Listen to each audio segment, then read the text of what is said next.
possível reciclar ideias políticas? Entre os possíveis candidatos a presidente, quem poderia ser reciclado? Quais são os Depois nomes? tem o Quais são os aqui. nomes? Lula, Ciro, Bolsonaro, Eduardo Leite e Dória. Ai, E depois tem um a mais aqui, tem um upgrade. tem um pique, calma. Tá preparado, Anderson? Quer mais um tempo? Quer uma água? Toma uma. Fica à vontade, fica à vontade. Fica à vontade. Pergunta delicada. Ai.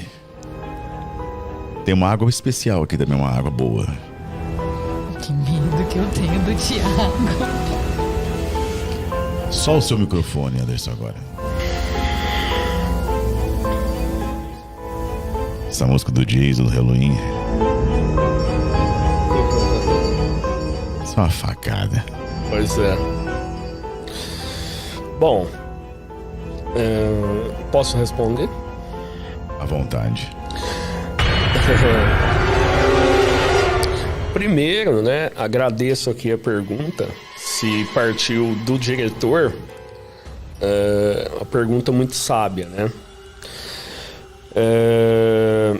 Talvez o meu cuidado aqui, né, diante até do cenário político aqui que eu coloquei, eu tenho que tomar cuidado até para não cair em alguma contradição, né? Por isso a pergunta muito inteligente por parte do diretor. Eu acho que a política, assim, agora esquecendo o lado meu talvez de militância em torno de um dos candidatos aqui que foi citado, que é o presidente Lula. Mas eu acho que não só é possível, como é necessário, né? O processo de, digamos, reciclar as ideias políticas, né? A gente está num cenário, né, que remete a essa questão de reciclar as ideias, porque o ato político hoje, né, de defesa política, seja do lado A, B ou C, ele se transformou em algo odioso, né, de ódio, né? E isso, para a sociedade num todo, é péssimo, né? Porque o governante, na verdade, ele está para unir o país, né? E quando há esse aspecto aí de alguém não assumir uma meia-culpa nesse processo, e todos os nomes aqui, com exceção de alguns aqui que são até jovens na política, como o governador do Rio Grande do Sul, que se destaca aí como um possível candidato da terceira via, né? Esse eu não posso tecer maiores comentários, né? Mas assim, até mesmo do próprio presidente Lula, né? Que talvez é o mais antigo aí dessa lista, né? Eu acho que até o próprio presidente que eu defendo aqui, ele tem também uma certa dificuldade de trazer para discussão esse aspecto aí da meia-culpa, porque aquele que preside o país, como o presidente Lula, que vive na política há muito tempo, a gente sente também da parte dele até, e aí eu confesso que o presidente, por vezes, também critica de um lado, o lado polarizado, com aquele que possivelmente ele vai disputar, mas em alguns momentos também ele traz o aspecto de inflamar isso e talvez estrategicamente para manter essa polarização. Então eu acho que se reciclar também cabe até para aqueles que a gente confia e acredita. Então eu acho que não só é possível, como é necessário. Você acha que é possível melhorar os políticos brasileiros? Como que você acha que isso seria possível? Não, eu acho que aí, Sofia, é uma questão também que precisa ser tratada assim de maneira correta, né? A classe política, ela é muito massacrada, né? Então, há-se uma grande parcela da sociedade que, quando fala do político, isso é gravíssimo. O que eu vou dizer aqui, na minha opinião, é muito grave.